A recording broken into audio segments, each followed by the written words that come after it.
Hey there, sports history fan. Arnie Chapman here from the Sports History Network. Now, before you jump into this episode, I wanted to share with you an exciting giveaway we have going on with Home Field Apparel. We have a digital $50 gift card to homefieldapparel.com for one lucky fan of the Sports History Network. All you got to do is head over to sportshistorynetwork.com/giveaways to sign up. Again, that's sportshistorynetwork.com/giveaways. This podcast is part of the Sports History Network, your headquarters for the yesteryear of your favorite sport. You can learn more at sportshistorynetwork.com. In 1967, the ABA, American Basketball Association, launched with teams in such cities as Louisville, Indianapolis, Minneapolis, and Oakland. The 11-team league also put a franchise in Pittsburgh, the Pipers. After a bumpy start, the Pipers jumped on the shoulders of future Hall of Famer Connie Hawkins and rode those shoulders all the way to the first championship title in ABA history. And next, on Sports Forgotten Heroes, we're going to take a look back at some of the history of the ABA and the Pipers with basketball historian and author Mark Whited. This is Sports Forgotten Heroes, a tribute to the stars who shaped the games we love to watch and the games we love to play. Stars who provided us with many thrills, but when their time was up, they faded away. We'll take a look back at their spectacular careers, their moments of fame, even if it was just for one season or just one game. And now, here's your host, Warren Rogan. Hello and welcome to Sports Forgotten Heroes, episode 127, the Pittsburgh Pipers. Now, not only are we going to talk about the colorful history of the Pipers' first season in the ABA, we will also explore some of the history of creating the ABA and much more about the league's first season. My guest today is Mark Whited. Mark has been hard at work writing a new book about the Pipers that is due out by the end of the year. He is a wealth of knowledge. And Mark and I actually lost track of time and could have spoken for so much longer. In fact, I'm going to have Mark back on in the near future to talk more in depth about the Pipers' young star, Connie Hawkins, who was unfairly suspended. He was actually blackballed from the NBA for years. But when he did get to the NBA, he certainly made up for lost time very quickly. The Pipers were quite some team. They put together a few impressive winning streaks, won the East, and then they marched through the playoffs all the way to a thrilling 7-game championship series in which they ultimately prevailed over the New Orleans Buccaneers, a team that featured Doug Moe and Larry Brown. Mark and I discuss it all right here on Sports Forgotten Heroes. Hey, you can also watch Sports Forgotten Heroes on YouTube. Don't forget, you can also listen to Sports Forgotten Heroes wherever you get your podcasts. And if you can, please give Sports Forgotten Heroes a 5-star rating. And if you're feeling up to it, a nice sentence or two. Follow Sports Forgotten Heroes on Facebook and look for Sports Forgotten Heroes on X at Sports F Heroes. As always, thanks for listening and thanks for your support. So, the Pittsburgh Pipers, led by Connie Hawkins, and a team that featured several other fantastic hoopsters, guys like Art Heyman, Chico Vaughn, and Charlie Williams. They went 54-24 in their first year and, like I said, won the ABA championship, the first in the league's history. But after winning the title, they packed up and left Pittsburgh for Minnesota. It was a crazy 5-year existence for this team, and here to tell us more about it is my special guest, Mark Whited. Mark, welcome to Sports Forgotten Heroes. So glad you could be here. I see your sport and you are Pittsburgh. I got my Condor shirt on. In the background, I have a Pipers golf shirt. So, and various books here in the background that were useful in my research. I'm sure. And we'll get into the Condors as well. Obviously, we're going to start off with the Pipers. What an interesting topic. And I guess we'll just start right there. Who were the Pittsburgh Pipers? Who were the Pittsburgh Pipers? Well, they were one of the 11 original teams in the American Basketball Association during the 1967-68 season. One of 11. And then here's there's so many different unique things, but one very unique thing about them is they lasted for 5 years, and each of their 5 years they had a new logo. Seriously, now think about it. In the kind of podcast you do, it's forgotten teams, forgotten players, all that sort of thing. Try and think of some team, any old basketball, baseball, football, hockey team that had a new logo each year of existence, and especially if it lasts 5 years and have 5 different logos. Yeah. No, today, what do? They make these City Connect, these alternate uniforms and all, so they mess around that way. But no, I cannot think of another team that had a different logo basically every year of its existence. It's pretty interesting. Well, I'll tell you real quick. So first year, the Pittsburgh Pipers, they won the championship, moved to Minnesota. Second year, they were the Minnesota Pipers. Then third year, they moved back to Pittsburgh. They were Pittsburgh Pipers again with a new logo, not the first Pittsburgh. And then after that third year, they changed their name to the Condors.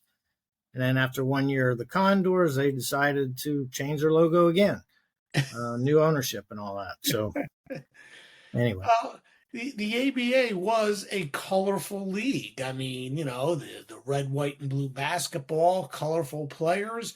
Tell us about the ABA a little bit. Tell us how it came to be and why start a new basketball league back in 1967-68?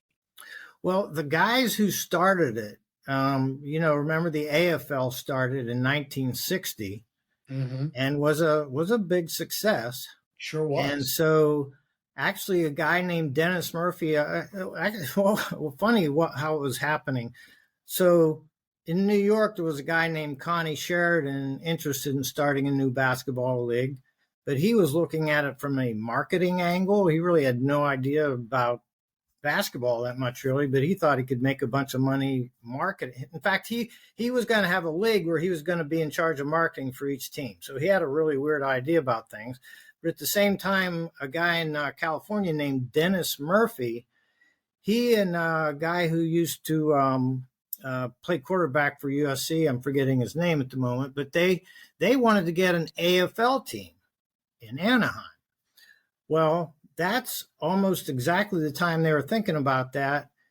The NFL and AFL decided to merge, and they knew that they weren't going to allow two teams in the LA area, the Rams and then the team in Anaheim. So they said, the heck with that idea. And then they said, well, why not start a basketball league? And it's really, back then things like that happened on the fly. Nowadays, you'd take years of research and thinking about it before it could happen. But anyway, they got actually the Connie Sheridan in New York and Dennis Murphy the year before, late 1966, this all started to come together. They actually worked together briefly for a month or two. And then once they got some people interested, they all realized they needed to get rid of Connie Sheridan and the New York angle and that, because this guy wanted to charge so much for each franchise just to do their marketing. So anyway, they got rid of him and pulled together groups in Indianapolis, Louisville, Denver, well, actually Kansas City first, Pittsburgh. They wanted a New York team, but they wound up putting it across the river in New Jersey because they really didn't have a venue in New York. And New Orleans, Houston, Dallas, Oakland, and Anaheim. So, and you notice all those cities are cities that did not have NBA teams, except Anaheim was, down the road from the LA Lakers, and the New Jersey Americans were across the river from the Knicks.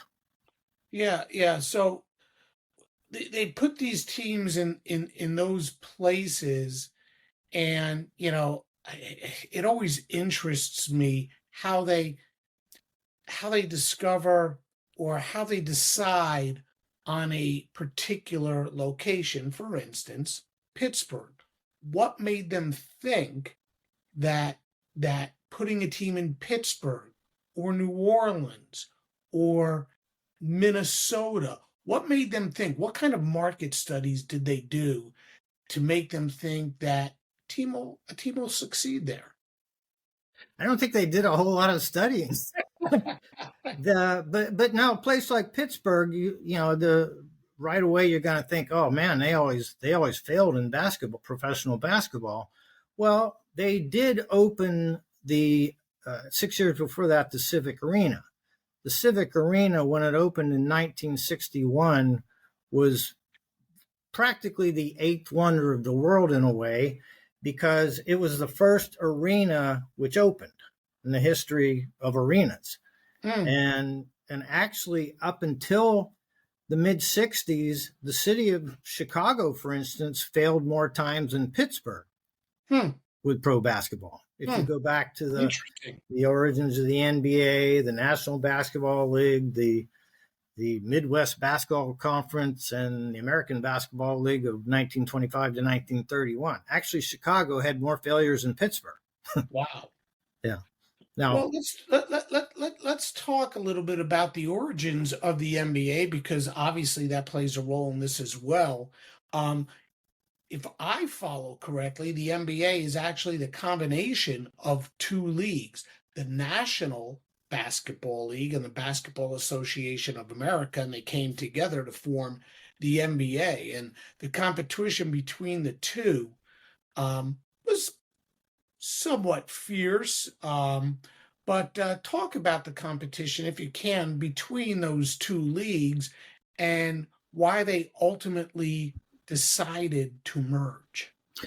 Well, that's a very good question. So in 1949, the National Basketball League and the Basketball Association of America merged. Well, the BAA was formed just 3 years before that. So you've got sort of two tracks going back in history. So the BAA was formed in 1946, just 3 years before that. And the reason they made a perfect match is the BAA had the arenas. The National Basketball League actually had the better players. But the BAA formed because, if you take it a few steps backwards, the Arena Managers Association was actually the organization that started the BAA. And that was a guy named John Harris in Pittsburgh, and Walter Brown. Harris was the first president. Walter Brown in Boston was the vice president. Well, John Harris was the guy who started the Ice Capades. So through World War II, the Ice Capades and hockey, the NHL and the AHL, kept the big arenas in Boston, New York, St. Louis, Detroit, going because of the Ice Capades and hockey. Well, one day after World War II was done, they sort of were sitting around, and one said to the other, "Do you know anything about this basketball thing? We have empty nights at the arenas. Exactly. Let's start a basketball league." I think, and that's how it could be. I got to interrupt, Mark. I think people would be very surprised to learn, as you are about to tell us, that hockey was the sport in the arenas, and basketball was the afterthought. Geez, we have so many empty nights in our arena. What are we going to do to put fannies in the seats and make some money? Hey, I heard of this thing, basketball. Let's make a basketball league. Well, right. And actually, you can take it a step further. The NBA should they've never recognized Sonia Henne. You know who Sonia Henne was? Not sure. Yeah, the ice skating Olympic champion, 20s and 30s. Well, good old John Harris in Pittsburgh, he had owned an AHL team in Pittsburgh called the Hornets. and he had it since the mid-30s. Well, in 1936, Sonia Henne, after she'd won her third time in the Olympics, won the gold medal again. Well, she wanted to be a movie star. So, and she was from Norway. So she came to the United States to become a movie star. Well, she did a bunch of ice skating performances, and John Harris had her perform for a Pittsburgh Hornets AHL game in March of 1936, and it was an incredible success beyond all belief. And he scratched his head and thought, I think there's some money to be made in this. And he didn't actually, Sonia Henne never skated for the Ice Capades itself. She actually skated for the Ice Follies. You may have heard them too. Sure. But he got the idea that something could be made out of this. Well, he's the guy that in 1940 got the Ice Capades going. And it was an incredible success beyond all belief for about 25 years. He made money. It was an incredible success, and he was quite the promoter. So actually, if you think about it, the arena managers they organized the BAA in 1946, but it was actually the Ice Capades in hockey that got him through World War II and kept the arenas going and open and all that sort of thing. So they wouldn't have had the money to do all that in 1946. But there was this other track, the National Basketball League. And you mentioned that. Well, they actually had the better players. The National Basketball League went back to people will say, it started in 1937. Well, actually, it started 2 years before that as the Midwest Basketball Conference. Sounds like a college football conference or something, right? It's sort of like the All-America Football Conference. Yeah, right. So anyway, they decided the name didn't sound too well, so they changed it to National Basketball League in 1937. But in 1935, Pittsburgh was in it, Chicago, Akron, Columbus, and then Indianapolis, Detroit, Buffalo. So it stretched from Buffalo to Chicago, and over the years it was in Oshkosh, Anderson, Indiana, places like that. Not the major cities, but big enough cities to keep something like that going. And from 1935 to 1949, they had the better players. Now, also going on at the time was the actual best teams were barnstorming teams throughout the 1920s and 30s. The original Celtics, the New York Rens and all-black team, the Harlem Globetrotters, the Philadelphia Spas, a Jewish team, and some other barnstorming teams. And I'll take it one step further. So in 1935, the NBC was formed. Well, actually 10 years before that, in 1925, was the first national major basketball league. And it was called the American Basketball League. It stretched from Boston to Chicago. It was started by a guy in Cleveland called Rosenbaum, and he had a team called the Cleveland Rosenbaums, another barnstorming team. And so from 1925 to 1931, they had teams in Washington, Boston, Cleveland, Chicago, a few other places, not Philadelphia, though, strangely enough.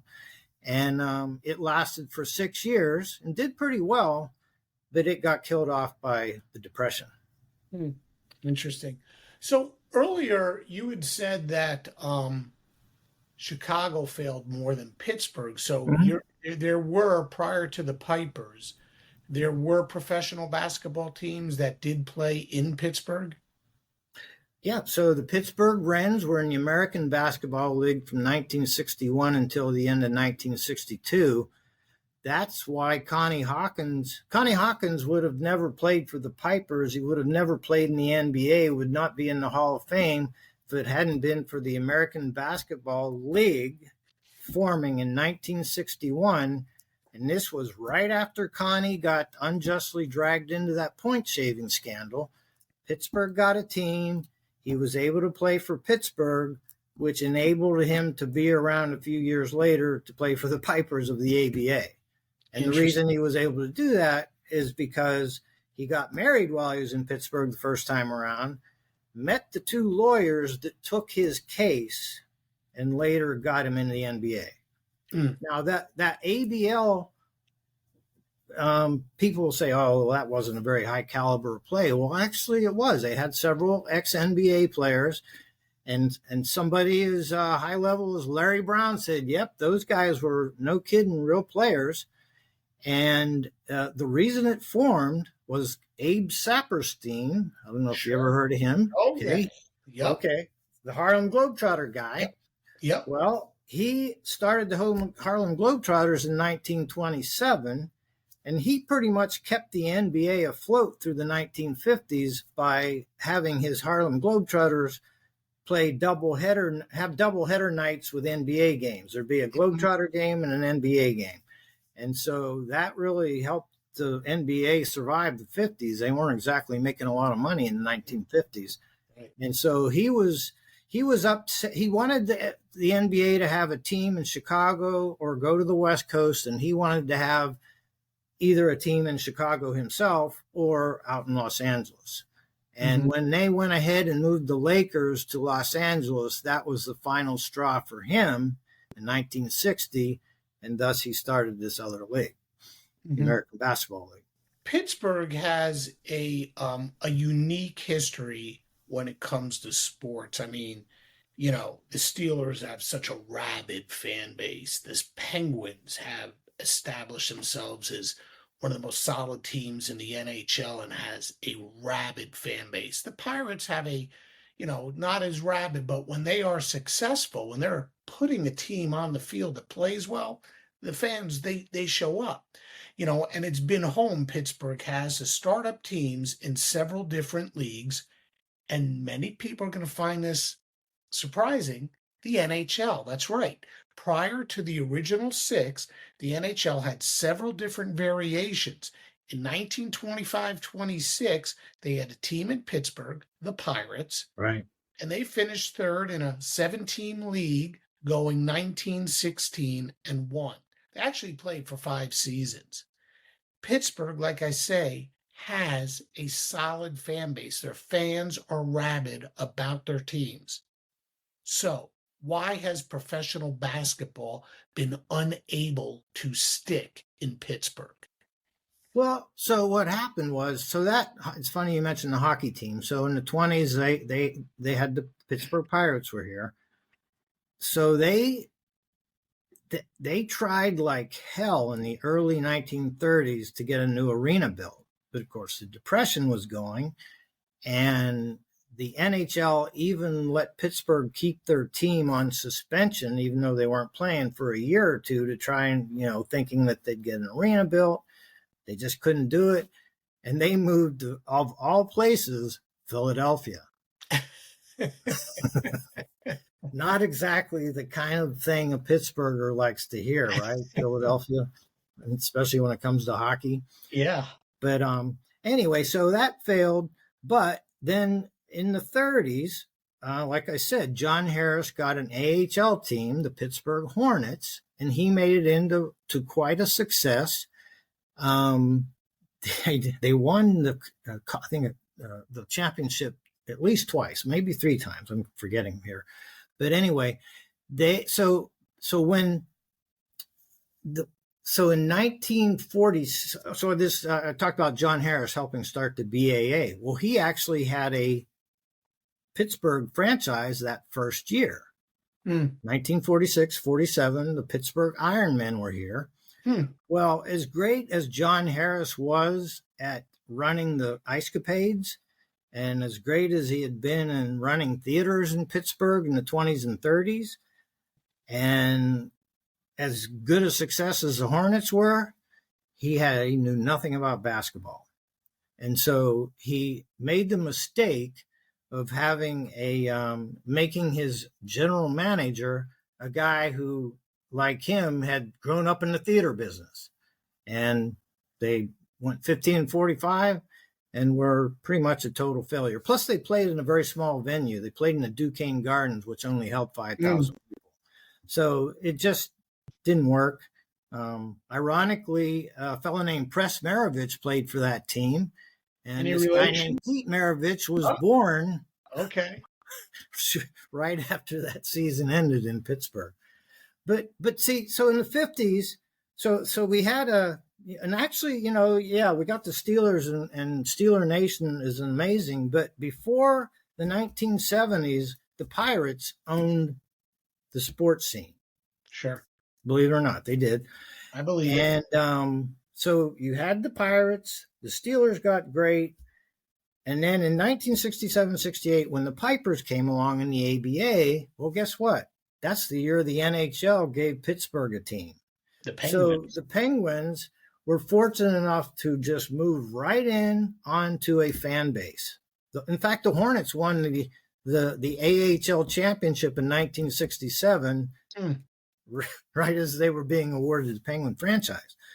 So Pittsburgh's not that big of a city. So they already had their attention on the Steelers, Pirates, and you have Penguins. You already have a fan base.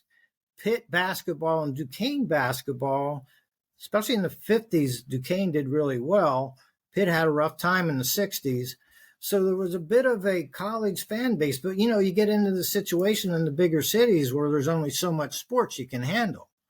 And basketball just sort of was the odd man out, you might say. Yeah. Not every city can support a team in 4 different leagues. Let's go back to the ABA. A little more history before we dive deeper into the Pipers. The league endured for 9 seasons. 4 teams were absorbed by the NBA: the Nets, the Nuggets, the Pacers, and the Spurs. Now, really interesting to me is the fact that the Kentucky Colonels were one of 2 teams, the Pacers being the other, that actually played every season of the ABA's existence. They had a great following, and they were not absorbed by the NBA. Why is that? And by the way, I do believe that there is a group in Louisville that is constantly seeking NBA expansion. So why did the NBA not add the Colonels, and why haven't they expanded to one simple reason why the Colonels weren't brought in, and his name was John Y. Brown. Period. Okay. In fact, I talked to him a couple years ago, right before he passed away. Very interesting guy. All the weird things that happened along my way here. So a guy who used to be the editor of a newspaper in Lexington, he happens to live next to my cousin near Lexington, Kentucky. Got talking to him one day. Turns out, I told him about my book. He said, "Oh, I know John Y. Brown." Anyway, so I talked to John Y. Brown. Well, John Y. Brown, he's the guy that turned the Kentucky Fried Chicken. That's how he made his money, if you didn't know that. Yeah. Okay. He had a famous wife, too, if I remember. Yes. Yeah. John Y. Brown did things a little different. And he later became governor of Kentucky. But he... Right. For those wondering who the famous wife, Phyllis George. Right. One of the co-hosts of the old NFL Today show. Right, exactly. Wound up marrying John Y. Brown. Right. Well, the reason John Y. Brown did not go along with the merger is, so the Nets, the Spurs, the Nuggets and the Pacers, they had to pay quite the premium to get into the NBA. It wasn't just gee, fellas, it's nice we're in the, they had to pay quite a price. John Y. Brown didn't want to do that. He didn't think it was a financially smart. It's simple as that. Louisville would have been. They had a great following. They, like you said, they were in all 9 years. They won a championship in 1975. They would have been able to do just as well as the Pacers or the Spurs or the Nuggets. But he didn't think it was a good financial move purely from that perspective. So he didn't do it. And then right after that, he bought the Buffalo Braves and then became the owner of the Celtics. Right. Yeah. He and Walter Brown did a flip-flop. Right. Yeah. Okay. Back to the Pipers. And before we get into the inaugural season of 1967-68, just got to mention, and you sort of went through this earlier, they left after that first year for Minnesota. And then the team was reborn in 69-70 as the Pipers, then changed the name to the Pittsburgh Condors for the 70-71 season, the 71-72 season, and then they were gone again. Tell us why. After the original Pipers left Pittsburgh, why did the ABA give Pittsburgh another chance, and then why didn't it work out?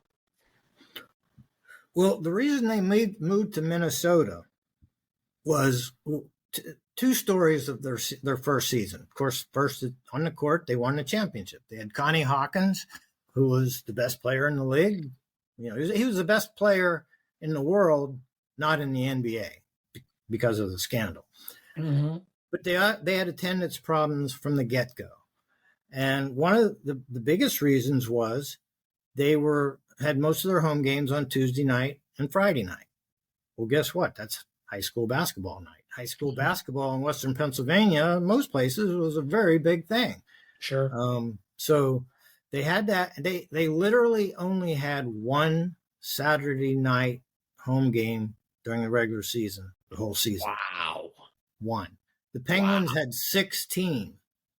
Remember, the Penguins were starting that year too. They had 16 Saturday nights. The Pipers had one. You know, it's funny. I think the same thing happened with the Buffalo Braves, with the Buffalo Sabres. I believe that the Braves wound up getting the real short end of the stick when it came to the premium nights to host. Could be. I don't know. I never checked that out, but could be. So that hurt them a lot, big time. And so just to make matters worse, this is a funny thing I didn't notice it's funny how you don't see things at first and then you do some more research and read this and read that and go, oh, wow. Well, of those 11 ABA teams, 7 of the 11 teams got to open their season at home. Mm-hmm. Okay. And that's because they staggered the beginning of the season. Right. So that left 4 teams that had to open on the road. Well, 3 of the Pipers were one of the 4 teams that opened on the road. So of those 4 teams, the other 3 had at least 3 days of rest between opening on the road and having their grand home opener, right? New league, all that. So their home openers were big deals. So 7 teams had first game of the season open at home. Then 3 teams had 3 or 4 days between road opening at home.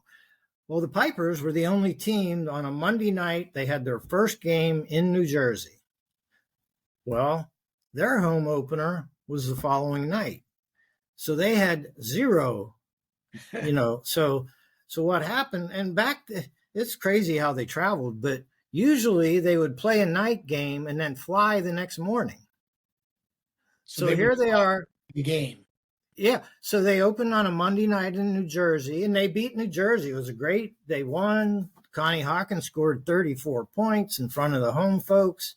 Charlie Williams scored 32.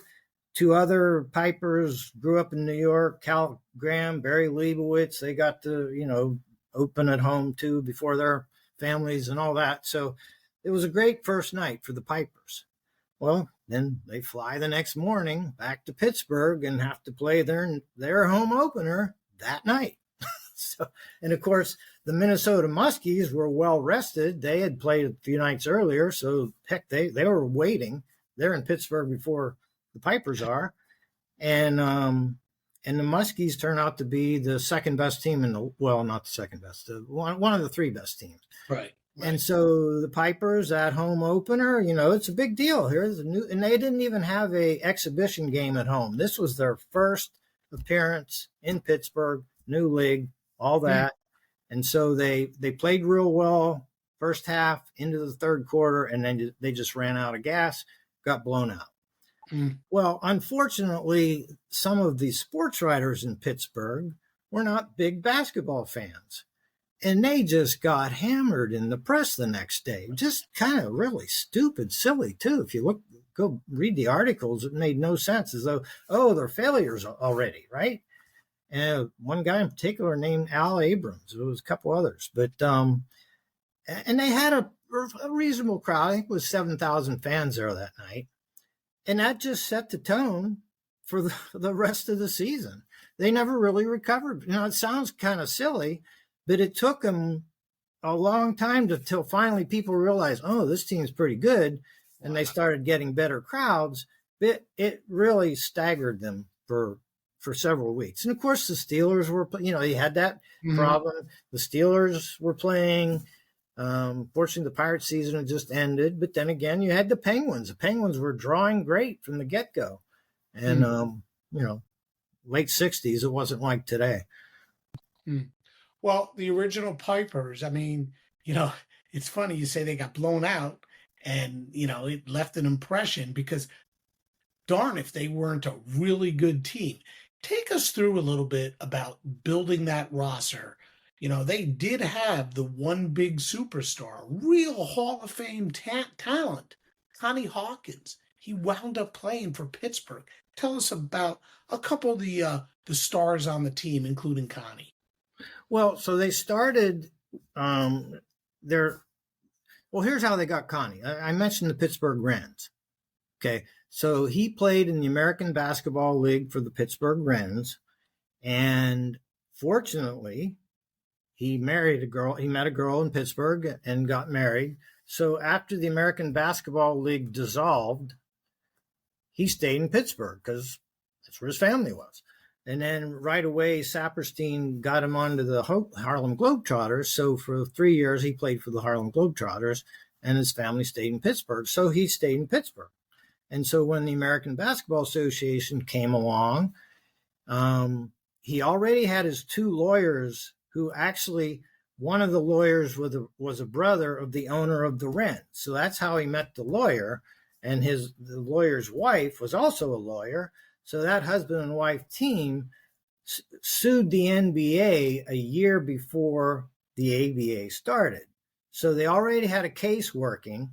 So they were able to have the ABA it was sort of the wild, wild west at signing players. It wasn't real uniform.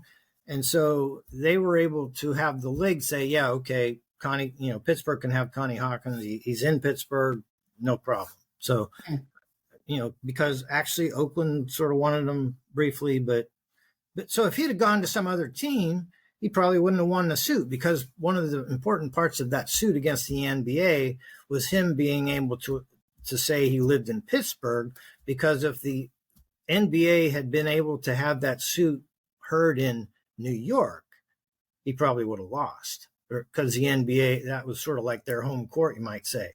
Hey, Mark, before you go deeper. Yeah, I don't want to go too deep into that because we could talk for hours on that. Just real briefly,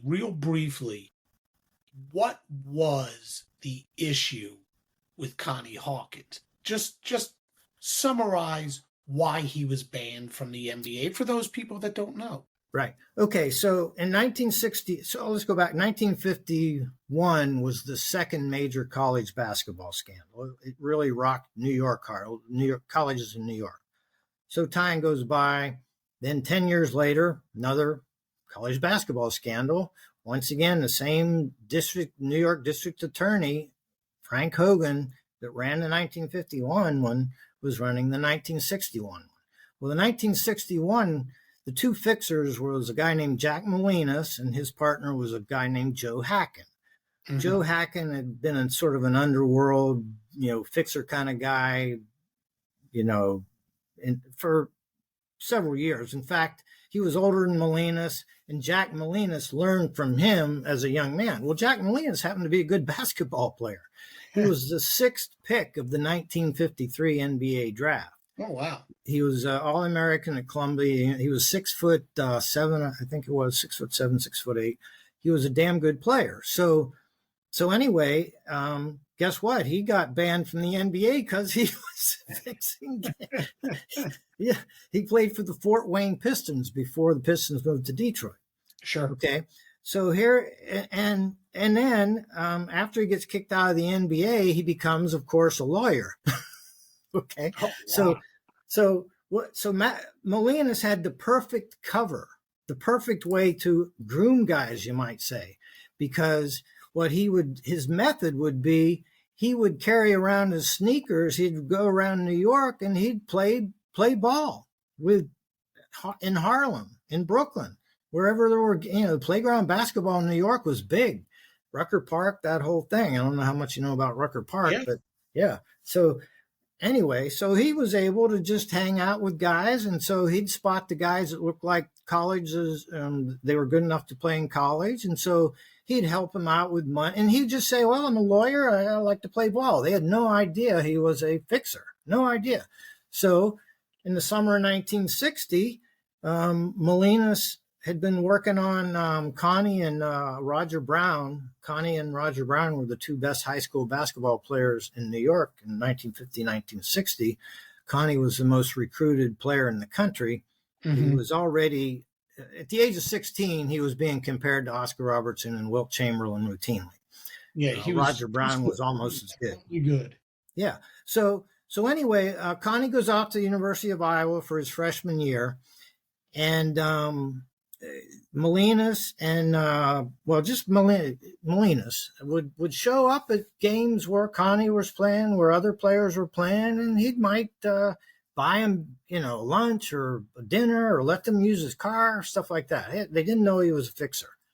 So, like I said, Connie goes off to Iowa. Roger goes off to the University of Dayton.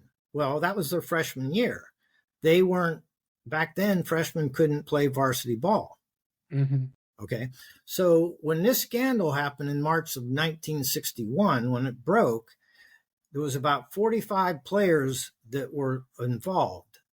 Every single one of them, except Connie and Roger Brown, were varsity players. So they were either fixing games or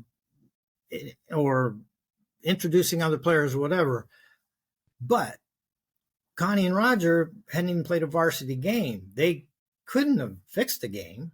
So what they tried to nail Connie for was introducing players to them.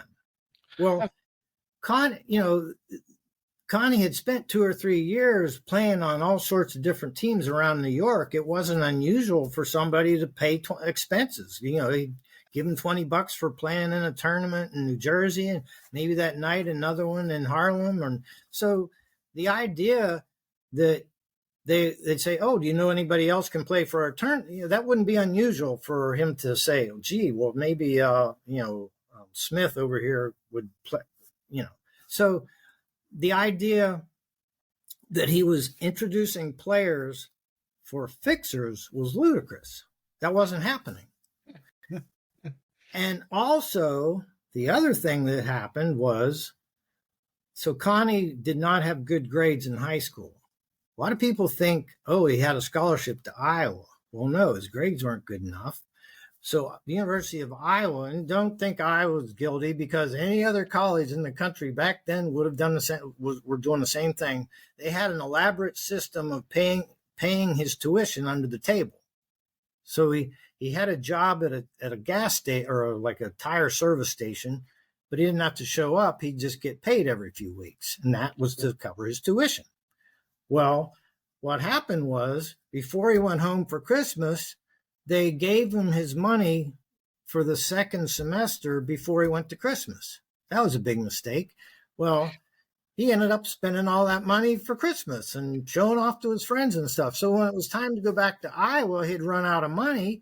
And Jack Molinas had said, well, anytime you need a little help, just give me a call. So Jack Molinas literally loaned him $200, which his brother repaid to Molinas a couple months later.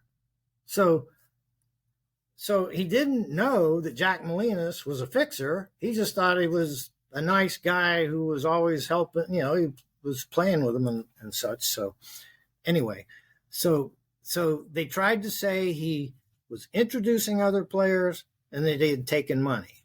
Well, he took a loan, which he repaid, but he wasn't the loan thinking like, oh yeah, I'm getting this money because I'm going to fix a game down the road. Wasn't it at all. And so the New York District Attorney's Office, so this scandal broke in March of 1961. It wasn't until 2 months later that it was almost an, oh, by the way, like they sent a detective to Iowa because a low-level fixer guy, his name was Dave Budin, in order to try and save his own ass, he just threw out a bunch of names. Oh. And he mentioned Connie Hawkins. He said that supposedly Joe Hacken, the other fixer guy, had said, well, Connie's in the bag. Well, what's that mean, right? So on that tiny, tiny little scrap, they sent this detective to Iowa, which completely ruined his life then. They took him back to New York, interrogated him for 2 weeks, was never allowed to call his family, didn't get a phone. This was before the Miranda rights and all that sort of thing. So, and then he was never charged with anything. But Iowa panicked. The University of Iowa panicked when he got back. And it wasn't because of really fixing stuff. They were more concerned about recruiting violations. So in a panic, they expelled him. And then, fortunately for Connie, the American Basketball League started up that fall, which gave him a new opportunity. And then he played for the Wrens, met those lawyers who took his case, and he won while he was in the ABA. All right, so just so Connie Hawkins on the team. Give me another 2 or 3 guys that played for the Pipers that were real difference makers. Well, so they didn't start out with Art Heyman was their number 2. Well, let's put it this way: their starting lineup when the season started was Connie Hawkins, Tom Washington. Tom Washington was a rookie out of Cheney State, all-black school. Ira Hardge was their center. He had played at the University of New Mexico. He put the University of New Mexico on the map. He was so good at the University of New Mexico that they had to build a new arena. Wow. His name was Ira Hardge, coached by Bob King. Now, funny, Ira Hardge was originally going to go to Iowa to be with Connie Hawkins. But once the scandal happened, he switched and went to New Mexico. Okay, so that was the front court: Ira Hardge, Tom Washington, Connie Hawkins. Then they had 2 guards, Charlie Williams and Chico Vaughn. Chico Vaughn had played 5 years in the NBA, was a good defender, decent shooter, but to be honest, he had a drinking problem. So it kind of held him back. And that, I'm not breaking any new information. If you read Foul, it's all through that. And then Charlie Williams, who ended up being the best guard in the league. Charlie Williams was another one that was unjustly dragged into not the 1961 scandal, but he got messed up because he played at Seattle University, and another person on that team was going to take money, and he heard about it, but he made the mistake of not telling somebody about it. So they dragged him into it, even though he had nothing to do with it. So he was prevented from going into the NBA at first, and then he came to the Pipers because Vince Cazzetta, the coach of the Pipers, coached him at Seattle University. So that was their starting 5 to begin with. They had a guy they really had a core of 6 to begin with. They had a guard named Barry Leibowitz, who turned out to be the second best passer in the league. In fact, I got my best quote. Of all the quotes I've got and talking to all the people I've talked to, a fellow named Hank Whitney, who played in the ABL and the ABA, he said, Barry was such a good passer, he'd find you if you were hiding. Great quote. So anyway, those were the top 6. Now, I mentioned Barry Leibowitz because in the end, the 5 that won them the championship, the starting 5 at the very end were once again, of course, Connie. Tom Washington was still there. Charlie Williams, Chico Vaughn, they were still there. However, Ira Hardge, well, before I get to Ira, first, Barry Leibowitz, the outstanding passer, got traded to the New Jersey Americans for a guy named Art Heyman. Uh-huh. Now, Art Heyman a lot of people go, who the hell is that? Well, Art Heyman was the number 1 pick of the 1963 NBA draft by the Knicks. The number 1 pick. Wow. He put Duke, he was the best player to ever play at Duke University up until that time. He was the NCAA Player of the Year in 1963. However, Art Heyman was also maybe the biggest flake in all 4 sports in the entire decade of the 1960s. He was also pals with Joe Namath, of all people. Oh, boy. Yeah. So this was a guy that just drove coaches nuts, drove teammates nuts. He just was kind of weird. He just, I have pages of quotes of what a great player he was, but he just couldn't match. He could not stand not starting all the time. He grew up as sort of a spoiled kid on Long Island, was used to always being the best player on whatever team he was on.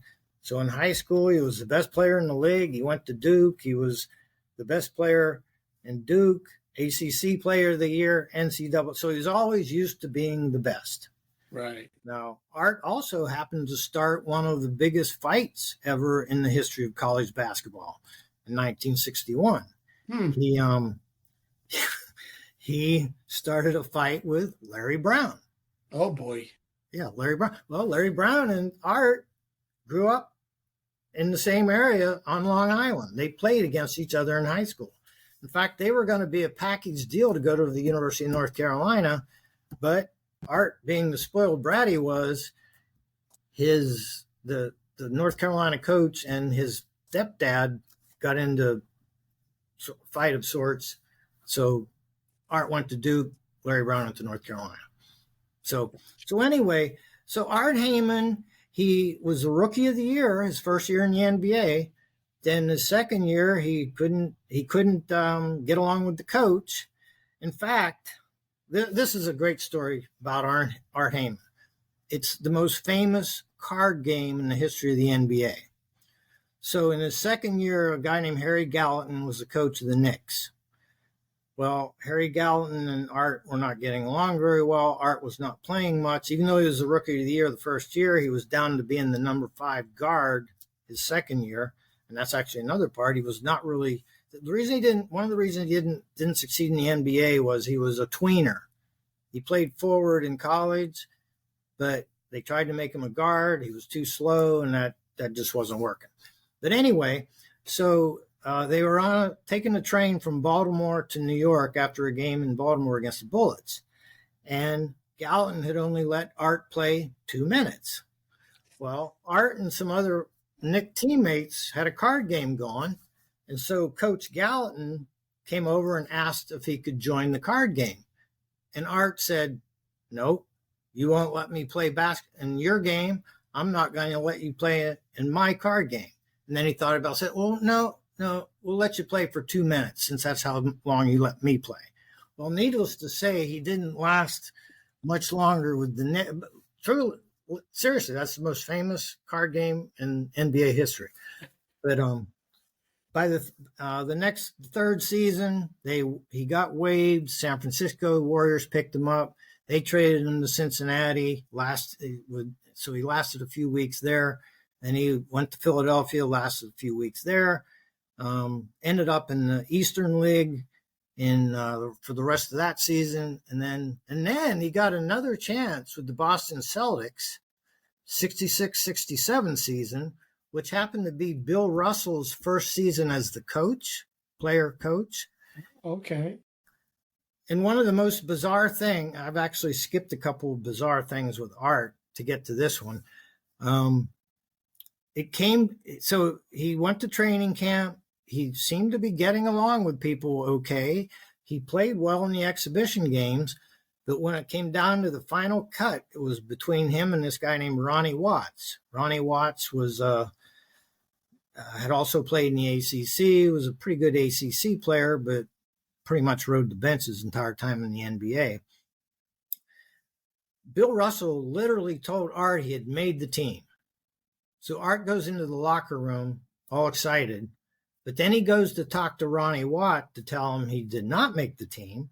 But then somehow or another, Bill Russell, in his conversation with Watts, changed his mind and decided to keep Watts, and then had to tell Art. I mean, bizarre. I mean, I've never even heard of something like that before. Well, yeah.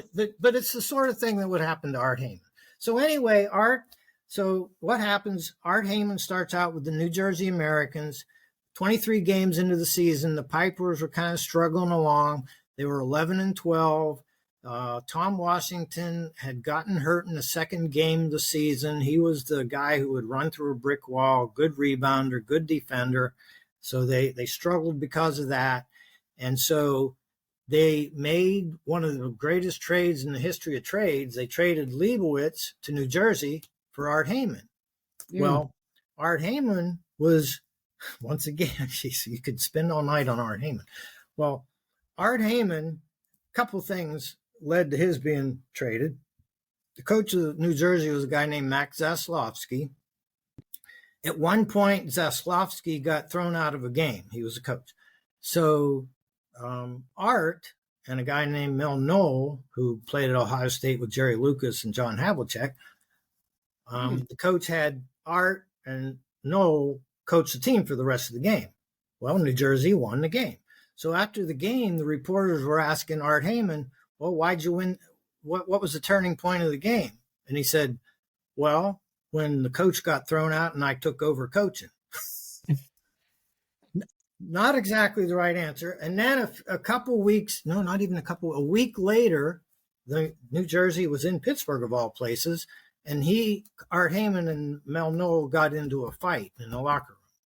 So New Jersey was all ready to trade him. So they traded him to the Pipers, and immediately the Pipers went on a 15-game winning streak because Art Heyman, he had two very, very good skills. First of all, he was fearless. He was 6'5", but he had made his living driving into crowds. He would drive into a crowd, and he was an incredibly good passer. So he'd always get a lot of attention on him as he was driving to the basket, and invariably somebody would be open.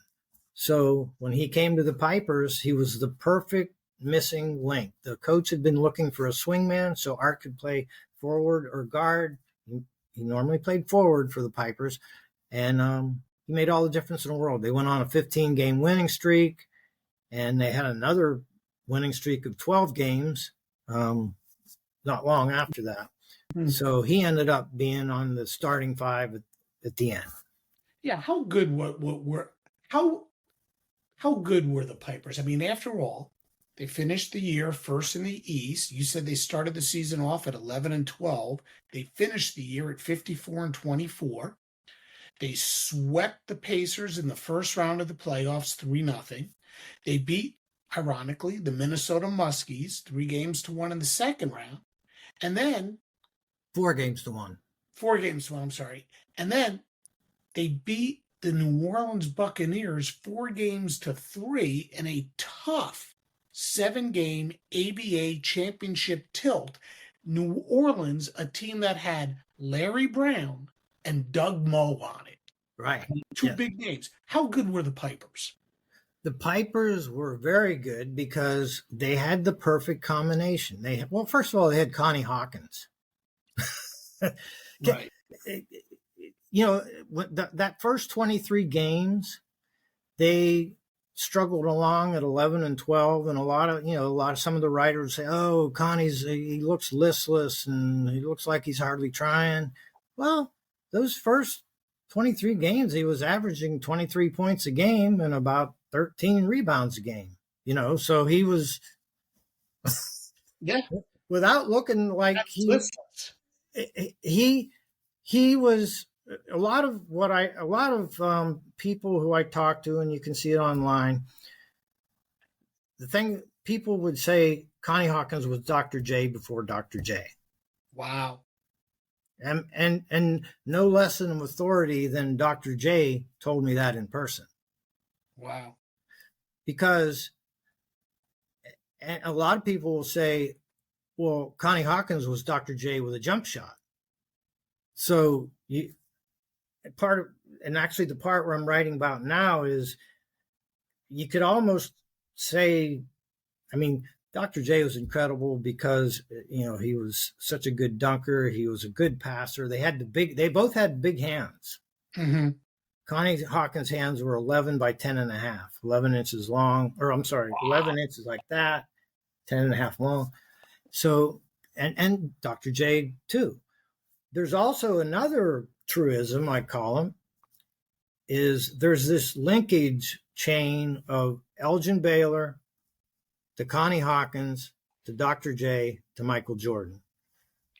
Guys who played above the rim, the high flyers, those four.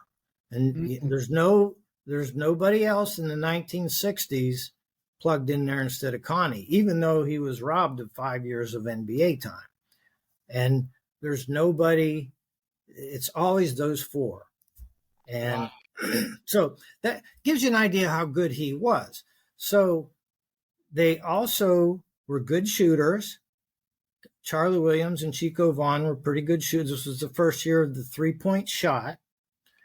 And I'll give you an idea of the three-point shot then and now. I think I read this right. Last season, the Golden State Warriors averaged 43 three-point attempts per game. 43. Okay. If I'm wrong, somebody let me know. The Pipers, who had more three-point attempts than any other team, averaged 10. Wow.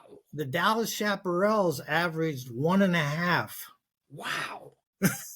So the only weakness, so Charlie Williams, he was an all-pro guard, the ABA all-pro team guard. He was the best guard in the league. He was really quick. He was a really good defender. And he wasn't a great shooter, but he was a good shooter, and he was one of the best three-point shooters. Chico Vaughn, the other guard, took the second most three-point shots in the league. Well, the only weakness those guys had was sometimes Charlie and Chico, and even Charlie admitted it to me when I went down to Florida and interviewed him. Sometimes Charlie and Chico fell in love with the three-point shot, and kind of forgot Connie was there. I mean, Connie was the bread and butter. And so Art Heyman, like I said, he was one of the two forwards. He was the perfect guy, even though he had all those personality problems with the Knicks and every other team he was with. He fit in perfectly with the Pipers because, number one, he knew Connie Hawkins from New York. He played against and with Connie, in high school. All kinds of different teams. They play, like I said before, it was a team called the New York Gems. I guess you'd call them like today in today's world, travel teams, AAU teams. Mm-hmm. We didn't really have that then, but that's the closest thing. So Art Heyman knew Connie from back in the day in New York. And so the idea that he could play with Connie Hawkins fit perfectly into Art Heyman's world. He did not mind being second fiddle because he knew how great Connie Hawkins was. Mm. And ironically, Heyman played with Willis Reed with the Knicks, Oscar Robertson with Cincinnati, and Will Chamberlain in Philadelphia, and Bill Russell in Boston. So crazy as they called him Crazy Artie. They also called him King Arthur. The coach liked to call him King Arthur. So anyway, he was able to forget that he was usually top dog. He knew Connie Hawkins was top dog, so he accepted his role. Of course, he was starting all the time, too. It wasn't like he was sitting on the bench. So he fit perfectly. Then Tom Washington, the other forward, worked so well because he was a good defender. He was a good rebounder. And he, like I said, he was the guy that could run through a brick wall. He didn't need any individual honors, although ironically, because Connie Hawkins was a great passer himself. Connie Hawkins did not mind passing at all, even though he led the league. He averaged about 4 to 5 assists a game. Yeah, and the assists were counted differently than they are now. It was harder to get an assist back then. Mm-hmm. But so Connie was a very good passer. So Tom Washington led the league in 2-point shooting percentage, field goal percentage. Mm-hmm. He was not a good shooter, but he was open so often because number one of Connie, they would pay attention to Connie. Art Heyman was drawing guys to him when he would drive the lane. Tom Washington would be standing there all by himself off to the side, and so he made 2-pointer after 2-pointer. And so, and like when Connie Hawkins was hurt a few times during the season, Tom Washington was the guy that was getting 24 rebounds. He just did whatever was necessary to win the game. He was the guy who would cry after a loss or cry after a win in happiness. He was just that dedicated of a player. And then in the end, they had they got a guy named Jim Jarvis as their number after they traded Barry Leibowitz. Well, actually, they got Jim Jarvis right before they traded Barry Leibowitz. But he settled in perfectly as a number 3 guard. He was an All-American at Oregon State. He was in the early 60s, he was compared to Bob Cousy all the time because he was a good ball handler and passer himself, good defender, fit in perfectly as a number 3 guard. And then a guy named Steve Vasendak. Here's a guy who was, well, Steve Vasendak. He ended up being the Pipers' number 5 guard. He would have been either their starter or number 3 guard, but right during training camp, he got drafted and had to go serve in the Army for 6 months. So he missed a good part of the season, but they did bring him back after he was done, and he ended up being the number 5 guard. Now, the reason Steve Vasendak is so interesting, he later in life was the guy who, as the assistant athletic director at Duke, in 1980, he became the assistant athletic director at Duke, and they said, Steve, find us a coach. Oh, yeah. He's the guy that found Coach K for Duke. There you go. There you go. I gave a speech recently for, they honored him in Scranton, Pennsylvania. He's from Scranton, Pennsylvania. So they had a big banquet for him. You know, we could go on. We're running out of time already, aren't we? We're really. We didn't even get to the playoffs. Well, what I want to do is I want to have you back on at some point to talk about Connie Hawkins. But what I do want to do, I want to close up our show today with this. They beat New Orleans in the ABA finals, and then, ironically, this is a team that wins the ABA championship. They win the championship and they leave town. The irony here is they leave town and they move to Minnesota. And they beat Minnesota in the playoffs. Minnesota left and went to Miami. So why did Minnesota leave to go to Miami? And why did Pittsburgh leave to go to Minnesota? If Minnesota was what made Minnesota so attractive to Pittsburgh? George Mikan. Period. George Mikan was the commissioner of the ABA. He was in Minneapolis. He was the first superstar in the NBA for the Minneapolis Lakers. So when they made him, so George Mikan, oh my goodness, we could have a whole thing. So George Mikan was responsible for the Lakers back in the 50s not drafting Bill Russell. Right. And in 1969, he was responsible for the ABA not getting Kareem Abdul-Jabbar. Wow.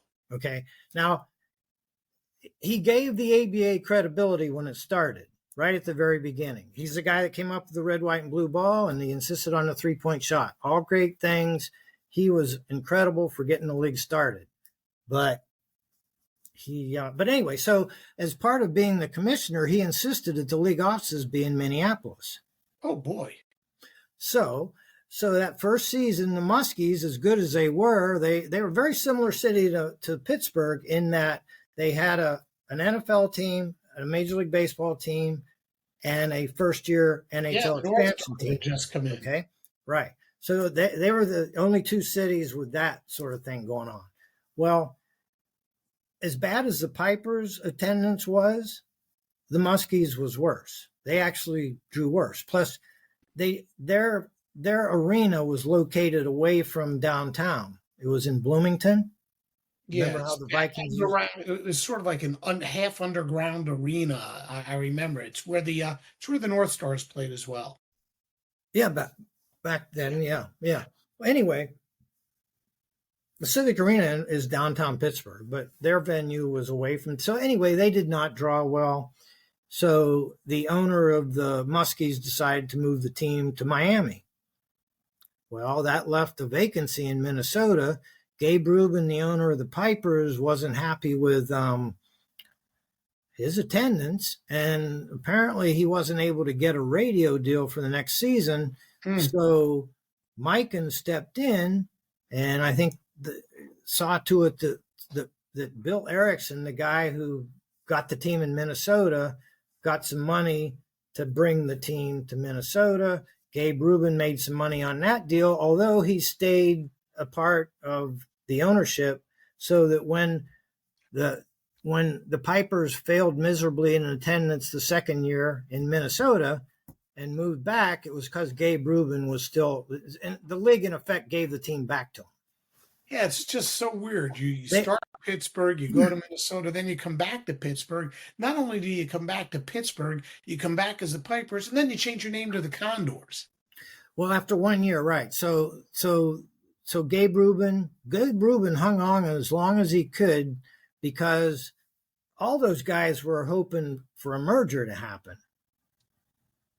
So once he realized the merger was not coming, and actually there was a plan early on where every single team in the ABA was going to merge into the NBA, but none other than Oscar Robertson kind of stopped all that, because he was the president of the NBA Players Association at the time, and he knew that lots of guys were making a lot of money because of the leagues fighting each other. And so it took 5 more years till the merger happened. So they moved to Minnesota purely because of George Mikan. And then George Mikan ended up, after the second year, leaving because, like I said, he failed to get Kareem Abdul-Jabbar. He had $1 million check in his pocket when they went to negotiate. See, Jabbar was looking at either going to the NBA or the ABA. With the ABA, he would have been able to play in New York, his home, where he grew up. But the ABA owners got together, got $1 million together, gave him a check to literally give to the Jabbar team, and he failed to get it out of his pocket during their meeting, literally. So the Pipers, they swept the Indiana Pacers. Now, what was interesting about the Indiana Pacers was that was the team that was the most organized team. When the league started, they had the best ownership. They had the best general manager. They really had their stuff together when the league started, and they got off to a great – I mean, they had tryouts going in June. The Pipers never had anybody get together until September, until training camp. Most of the league was like that. So they already had a team pretty much by the time all the other teams began their practices. Right. So anyway, they got off to a great start. They had good ownership, and they had Roger Brown. That was the other guy with Connie that got, nailed by that scandal. And Roger Brown was an exceptional forward. He was a good shooter, good passer. Really good player, held that team together. Him and Freddie Lewis was their point guard. So they had a really good team, but they faded during the season, sort of came back to earth. And then at the very end, they signed a guy named not Warren Harding, that was the president, sorry, Reggie Harding. Reggie Harding's worth another half hour, but let's just say Reggie Harding in the end was gunned down on the street corner. But Reggie Harding had a lot of issues. Great player. So anyway, they had to suspend Reggie Harding right before the playoffs started. So the Pacers were having all sorts of problems, and so the Pipers just ran all over them in 3 games. Then when they played the Muskies were a really good rebounding team, good defending team, but they were not real good shooting team. So, and the Pipers were a real good shooting team. They could rebound. It's funny, probably 2/3 of the games during the entire season, the Pipers got out-rebounded, but their exceptional shooting, they would still win most of their games, even though and they would get out-rebounded big time in a lot of games, but still win. So the Pipers won in 5. They might have swept, but game 2 was the first playoff game. They swept Indiana, won game 1 easily against Minnesota at home. Then game 2 was at home, but game 2 should have never been played that night because Martin Luther King riots were going on, and literally a half a mile away from the arena, a riot had started. This was Saturday night, 2 nights after the assassination. So as soon as the game was over, it was every man for themselves, literally. Jim Jarvis told me about running through. He had his family there and how they had to run to their car and get it. It was pretty dicey there. So that game shouldn't have been played that night. And one thing I noticed, the Pipers were playing real well until about the third quarter, and then they collapsed. And I'm thinking, and I haven't asked anybody yet, but I think word started getting around that, hey, there was trouble right outside. Yeah, and sure. So I think they were sort of in a hurry to get the game over. So they lost that game. They went to Minnesota and took care of business up there in 2 games, and then came back home, won game 5. Now, ironically, Steve Vasendak, the number 5 guard, who could have been the number 2 or number 3, but because he had to go to Army training, well, he got called up by the National Guard after game 2. So he was literally patrolling the streets instead of playing in games 3, 4, and 5 in that series. Now, the New Orleans Buccaneers were a very similar team to the Pipers. Good shooters, good passers, had some good rebound. Red Robbins was a good rebounder. He was their starting center. So that was a real even match. Game 1, Pipers had home court advantage. The Pipers beat them handily in game 1, but then the Chico Vaughn gave New Orleans some bulletin board material, and so game 2, the Buccaneers smacked them pretty good in Pittsburgh. Then game 3 down in New Orleans, the Pipers had a big lead and then blew it in the fourth quarter, so they fell behind 2-1, had to play game 4 on the road. And New Orleans had they played at the Loyola University Arena, a small venue, about 7,000, but it was loud. They got a bigger attendance than any other team during the playoffs. So Connie Hawkins went nuts in game 4, scored 47 points. If you look at all the Pirates, World Series, Penguins Stanley Cups, Steelers Super Bowls, what Connie Hawkins did in games 4 and then game 6. So they won game 4. Connie Hawkins scored 47 points. Remember I said Charlie Williams and Chico sometimes got a little in love with the 3-point shot?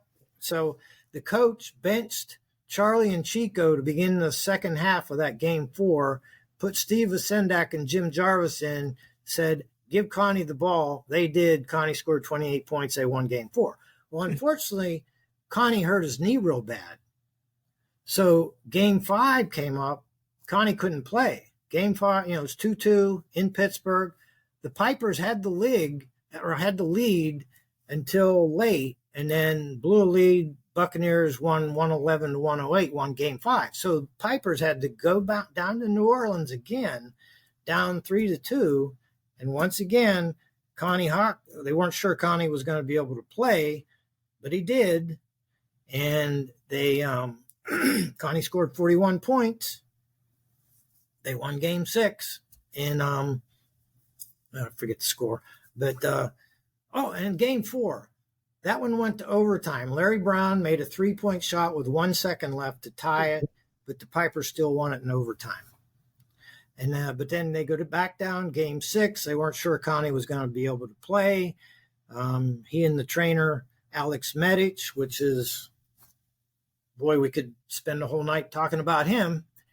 You talk about a Damon Runyon figure. But anyway, he helped get Connie ready to play. He played. He scored 41 points. They went back to Pittsburgh for game 7, played a perfect game through the first 3 quarters. Charlie Williams was the star of game 7. He scored 35 points. Like I said, it was a perfect game through 3, and then they sort of held on through the fourth quarter. And won the championship. And 11,000.